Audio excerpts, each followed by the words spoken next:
time check. It's 6:27 here in USA. Ayan po. Labas tayo. Tapos I observed na ang foggy niya po ngayon.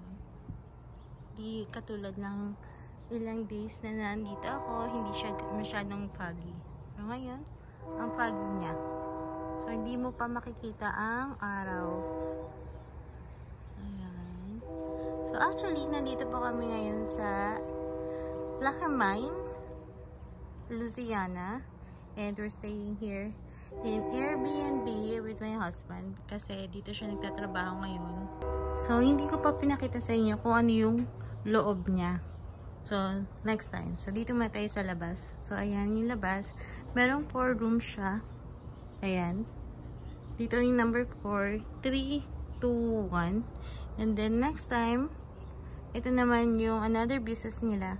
So, yung dito naman, next time naman, na meron din, magdi-deliver din ng ibang house naman. But, still the same thing kung saan nila binili tong mini house na yan. So, ayan. So, yung naririnig nyo ay ang train. So, kahit dito may train din. Kahit sa Beaumont kung saan ako, may train din. Pero, this is a alarm for me at around 5 o'clock in the morning to wake up also for my husband. O, diba?